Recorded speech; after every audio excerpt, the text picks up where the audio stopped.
everybody, it is Stella from New Hope Wellbeing, and we are back with another video, and we are getting back to covering off the last of the Greek gods and goddesses, and today we are going to be discussing the king of the gods and god of the sky, Zeus. So as I just said, he was the king of the gods, the god of the sky, weather, law and order, destiny, fate, and kingship. He is often depicted as a regal, mature man with a sturdy figure and dark beard. His usual attributes are that of the lightning bolt, the royal scepter, and the eagle. He is considered the most important of the Olympian gods, and he was originally worshipped as a god of meteorological change. He quickly became the god of fertility, however, and was worshipped as Zeus the Infernal or Farmer, and as Zeus the Possessor, I think that says, sorry, my notes are a bit blurry there, he offered a good harvest. As Zeus the Father, he protected the family and all who lived nearby. Zeus was the youngest child of the Titans Kronos and Rhea. Kronos, whose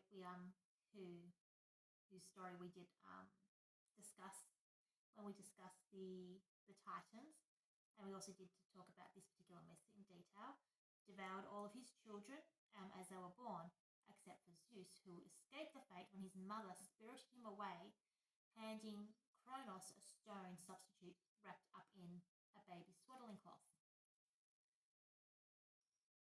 The god was raised in secrecy on in Crete, where he was nursed by the nymphs on the milk of a goat and guarded by the warrior Curetes, who would drown at the sound of his crying with their shield clashing battle dance. Upon coming of age, Zeus recruited the goddess Metis to his cause. She served the Titan Kronos a magical drought, which caused him to disgorge the young gods he had devoured, or throw them up basically. He liberated the 6 giant sons of heaven from the pits of Tartarus in gratitude. The Cyclopses armed him with the lightning bolts, and the 100-handed aided him on his assault on the Titans with volleys of thrown boulders. Kronos and his allies were eventually defeated and banished to a prison beneath the earth. After the fall of the Titan gods, Zeus and his brothers drew lots to divide the rule of the cosmos. Zeus won the heavens, Poseidon the sea, and Hades the underworld. Zeus devoured the pregnant goddess Metis when an oracle revealed that her son was destined to replace him as the king of the gods. And as you can see, with each new rising of the next pantheon of gods, this same myth keeps coming up. There's a prophecy that the son is going to defeat the father, so they swallow the child or swallow the mother of the child, and it goes on and on and on. But there is a little bit of a difference with this particular one. So yes, he did devour Metis, but their child Athena, the goddess Athena, was subsequently born in his belly and birthed directly from his head, and it is said that she did spring out fully armoured. Zeus would then go on to marry his sister Hera. What can I say? Incest is rife in mythology, especially when you're talking about the gods and goddesses. And Hera is the queen of the heavens after seducing her in the guise of a cuckoo bird. But this union was tempestuous at best, with the quarrelling sky god and sky goddess proving to be a match not made in heaven. Prometheus crafted the race of man and gave them and gave them the fire stolen from the gods in heaven. Zeus punished this act by ordering the creation of the first woman, Pandora. She was sent to Earth with a vessel full of troubles to plague mankind. Prometheus himself was arrested and chained to a mountain, where an eagle was set to torment him every day by eating his liver. The early generations of man descended into wickedness and corruption, and Zeus decided to wipe them from the face of the earth with a great deluge. And this is one of the many, many flood mythologies that are around that do exist from around the world. In pretty much every single mythology around the world has this myth. So this isn't just a Christian myth. This is like a worldwide, go into any type of culture myth. So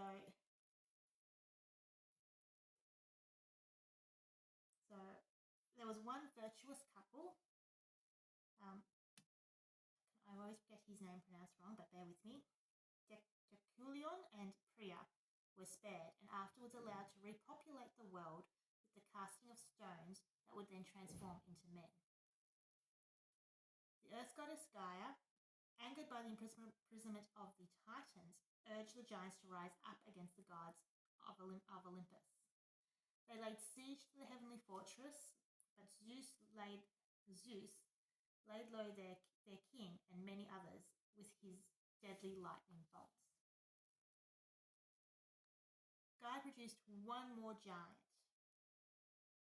He was said to be the most monstrous of his kind, and set him upon Olympus. The rest of the gods fled in horror.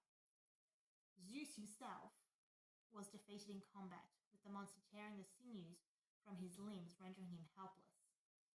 Pan later stole back the god's strength and restored Zeus, who then in turn defeated the giant in a rematch and bound him beneath Mount Etna. Zeus is well known for his love affairs, and he did seduce many mortal women, including Leda in the guise of a swan, Europa as a bull, Danae as a shower of gold, Alcmene as her own husband, Callisto as the goddess Artemis, and Antope as a satyr. And this is why his marriage with Hera was so volatile. He just couldn't keep it in his pants.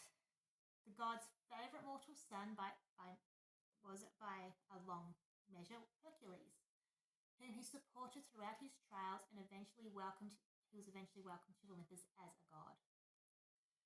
Zeus punished he also punished the worst villains for their impiety and crimes against the gods, including those who stole the ambrosia from heaven. And then there was this one that was truly interesting, which was Lycaon, who served human flesh to the gods. What Zeus then did was, in turn, if I remember this myth right, he had served mortal flesh to the gods. Zeus in turn, I think, killed one of his sons and served it back to him, but also turned him into what we would now call the first of the werewolves. So, very interesting little tale, and one I might go into a bit more detail at some point later on down the track.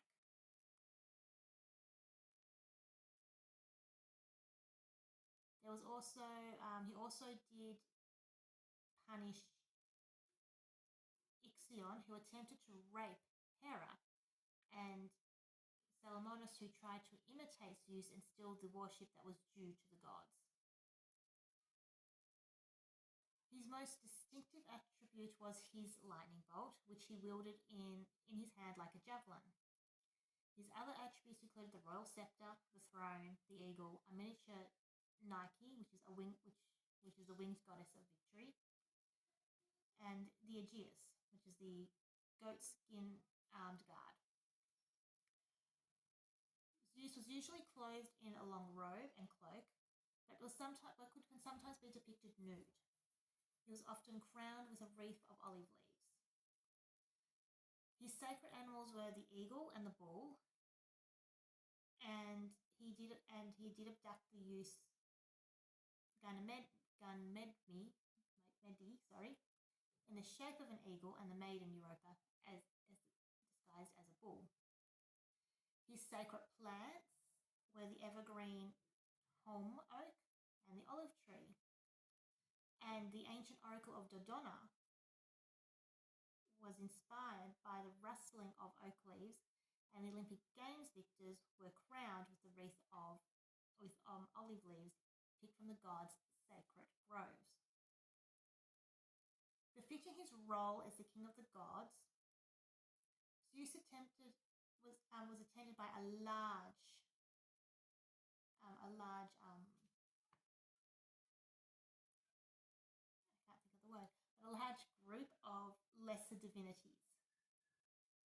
His throne was guarded by four winged spirits, 2 male, 2 female, named Kratos, who was strength, Zelos, rivalry, Nike, victory, and Baia, force.